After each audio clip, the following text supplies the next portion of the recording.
Good morning, YouTube. Today I'm going to do something a little different. I'm just going to show you what I do and how I look at the house that I'm currently working on purchasing.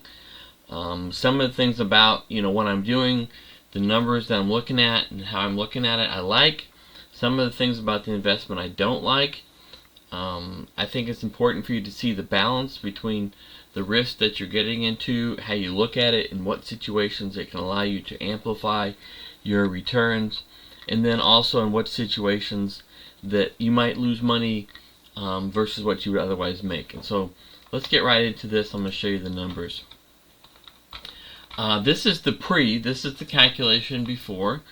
It will take a year to find out number 1 year and probably a good 5 years to understand whether or not this was a good investment at the time that I made it. I have not hit a situation yet that, looking back 5 years, I didn't feel like it wasn't an outstanding investment that I made, but we'll see.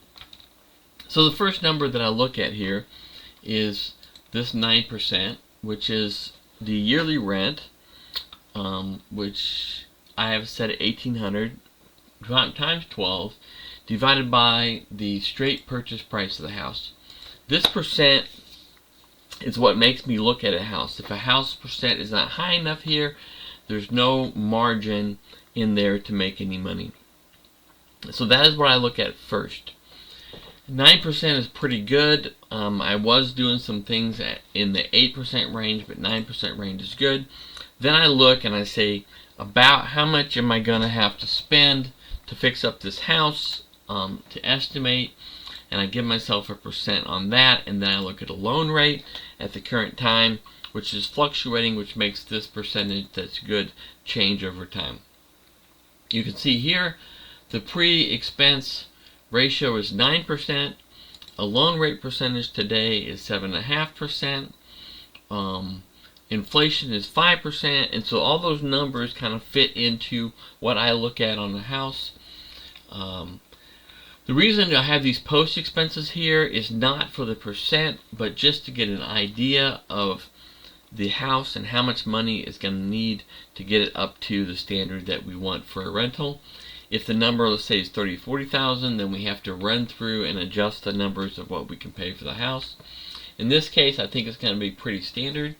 And so the last house we did similar, cost $10,686 to fix up with painting, carpet, those type things. Here's closing costs, refinance fee to get the initial money for the house, and utilities to carry during the fix-up process, and a few expenses that come up after the renter moves in. They always do. I put those in also. So it gives you 8.52, and if I run the numbers for the first year, I figure we have a capital in for the fix-up of $13,667, although part of this will come back because part of it will be part of the rent in the first month for these expenses. So you could really take these off from a capital outlay. On this property, I'm putting $40,000 in to the property from the start. Negative $5,000 is the expected expenses the first year, $5,065, and that's just based on equivalent property that I have, property taxes, insurance, a few repairs. $18,000 is interest, which is just how much non-capital money am I putting into the property times the interest rate that I expect. Rent for the year, we figured $1,800 times 12. This is not a good figure for just looking at carrying costs over year over year over year, because you're not going to have rent in 12 months. But from the first renter moving in, getting a good renter, I'm expecting them to be there for 12 months, so carry this out.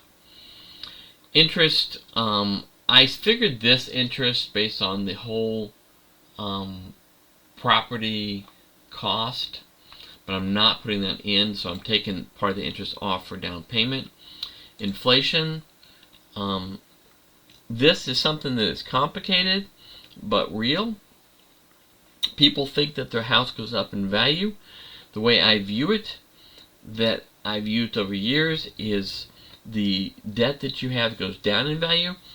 If you're at a stable market, the house doesn't go up in value, just what you measured in, which is dollar, goes down in value.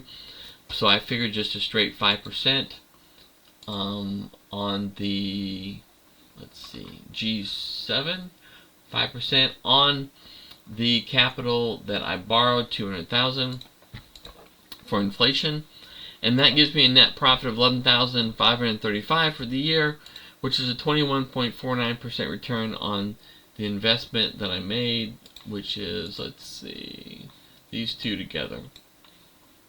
So first year return on my money is 21,049. Now you'll notice in here I did not complicate this with all of the terms of obtaining the money. I didn't complicate it with anything about cash flow. I think those things are important, but they're not important in reference to this deal for me. And then I did look a little at year 2 and see how that came out. And this might go down and it might go up. Situation might change. Things that could change the situation that are positive is, let's say I refinance it out to buy another. So let's say having bought this property at the valuation it is, allows me to refinance this property and buy another house. So that's a positive aspect of buying this house. A negative is my interest on the house is fixed for 5 years, so 5-year interest rate is a negative risk. 5% inflation is what I figured in here, so inflation could change either way. And I would put it down here on the negative, say that we're probably targeting a 2 to 3%, and so maybe the rate to be 3 versus 5 on the interest rate, on the inflation rate. And so I figured that into the second year here. Negatives are effect on my debt to income ratio.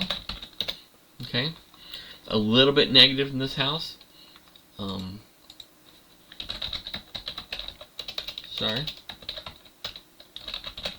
Or a little bit negative in this house.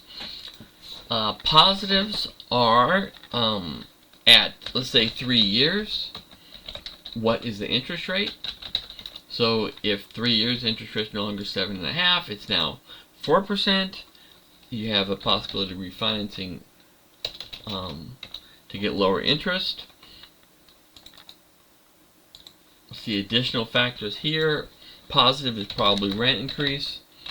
Now, I say rent increase because there aren't any houses in this market that are actually for rent for $1,800 today. There's nothing in this price range, and so that rent could go up a little bit.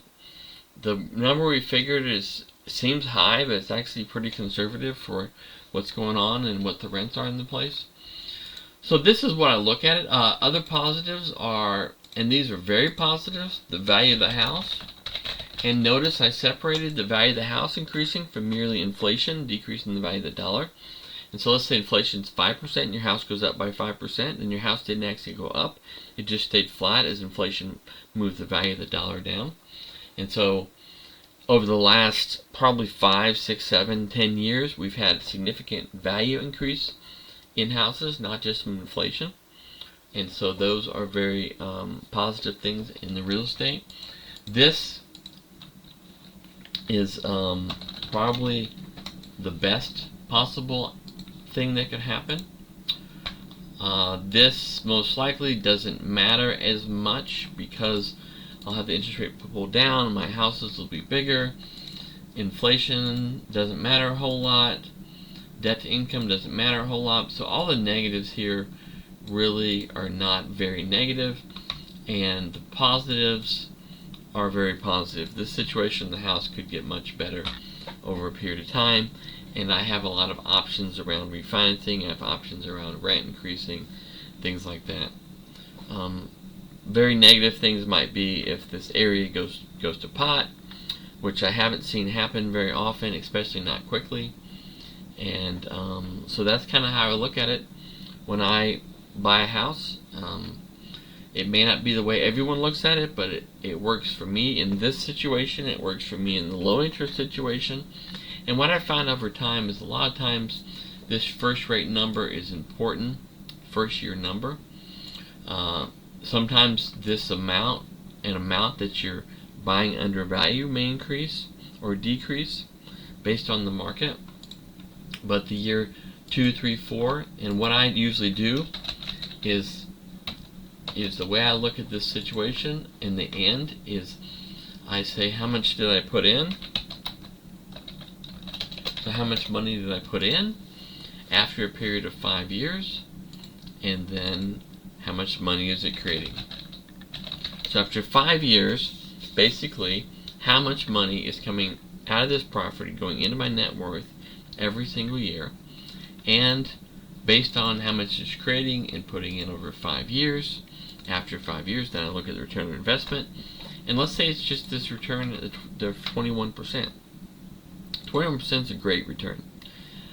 Usually this number turns out to be around 33% on just projections, but in actuality it ends up much higher than that on the capital that I invested, because sometimes I have very little capital that I put in the properties and everything coming out is just profit. So hope this helped you understand. I'm sure that it actually raised more questions than it answered, but the purpose of this was to help you understand aspects of rental houses that you will not understand until you actually were in them.